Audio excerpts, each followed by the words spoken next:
கொசுலாம் இந்த தண்ணி மேல உட்காருல. ஏன் நம்மளால இத்தினூண்டு பின்ன கூட போட முடியல? சரி வாங்க ட்ரை பண்ணி பார்ப்போம்.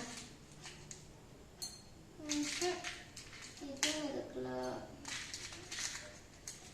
இதுவும் இருக்கலாம். ஹூரே, பின்ன மறங்கிருச்சு. வேணா நீங்க பாருங்க, பின் மறங்கிருச்சு. Hello friends, welcome to science with Kathir Nilavan. இத்தனை நேரம் பின் ஃப்ளோட் ஆச்சுன்னு சொல்லிட்டு இருந்தேனே, அது எதனால ஃப்ளோட் ஆச்சுன்னு தெரியுமா? அதுதான் சர்ஃபேஸ் டென்ஷனால தான். இப்போ உங்களுக்கு நீங்க கேக்குறது எனக்கு கேக்குது. நீங்க சர்ஃபேஸ் டென்ஷனா என்னன்னு கேக்குறது எனக்கு கேக்குது.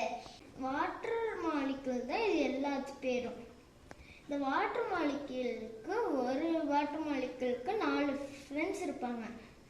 4 ஃப்ரெண்ட்ஸ்னா 4 சைடும் ஃப்ரெண்ட்ஸ் இருப்பாங்க. ஆனால் இந்த மேலே இருக்கிறதுக்கு மட்டும் 3 ஃப்ரெண்ட்ஸ் தான் இருப்பாங்க. இந்த 3 ஃப்ரெண்ட்ஸ் மட்டும் நல்லா ஸ்ட்ராங்காக பிடிச்சிருப்பாங்க. அது பேர் தான் சர்ஃபேஸ் டென்ஷன். இந்த சர்ஃபேஸ் டென்ஷனை டிஸ்டர்ப் பண்ணாமல் எந்த ஆப்ஜெக்டை போட்டாலும் அது மிதக்கும். இதை நம்ம எக்ஸ்பெரிமெண்ட் மூலமாக பார்க்கலாம். ஓகே, இப்போ நம்மளுக்கு என்ன ஆப்ஜெக்ட் வேணும்னு பார்ப்போம். ஃபர்ஸ்ட் ஒரு டம்ளர் நிறைய தண்ணி, அதுக்கப்புறம் கிளாஸ் கப் இருந்துச்சுன்னா நீங்கள் அதை எடுத்துக்கலாம், இல்லை நார்மல் கப் எடுத்துக்கலாம். அதுக்கப்புறம் டிஷ்யூஸ், அதுக்கப்புறம் இந்த மாதிரி பின் கலர் பின் இருந்துச்சுன்னா நீங்கள் அதை எடுத்துக்கலாம். இப்போ நம்ம ஆக்டிவிட்டிக்குள்ளே போகலாமா? Okay, let's go. ஃபர்ஸ்ட் இந்த டம்ளரில் இருக்க தண்ணியை இந்த கப்பில் ஊற்றிக்கணும்.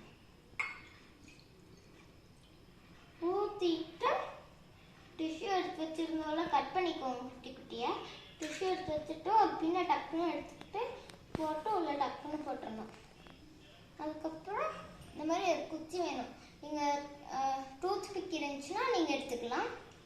கொஞ்சம் நேரம் இருக்கட்டும், அதுக்கப்புறம் நம்ம எடுத்துடலாம். இப்போ கொஞ்சமாக அமுத்தி விட்டுக்கணும். நம்ம டிஷ்யூ வெளியே எடுத்தனால பின்னும் மிதங்கிருச்சு. நம்ம டிஷ்யூ போட்டனால அந்த வாட்டரில் இருக்க சர்ஃபேஸ் டென்ஷன் டிஸ்டர்ப் ஆகலை. இந்த பாண்ட் கெட்டியாக பிடிச்சிருக்குது. அதுவே டிஷ்யூ போடாமல் ஒரு பின்னை போட்டோம்னா உள்ளே போயிடுது. ஏன்னா நம்ம போடுறப்போ அந்த சர்ஃபேஸ் டென்ஷன் டிஸ்டர்ப் ஆகிருக்கும். இது கொஞ்சம் லைட்டாக இருக்கணும், அப்போ தான் டிஸ்டர்ப் ஆகாது. தேங்க்யூ. அடுத்த எக்ஸ்பெரிமெண்ட்டில் பார்க்கலாம். பாய்.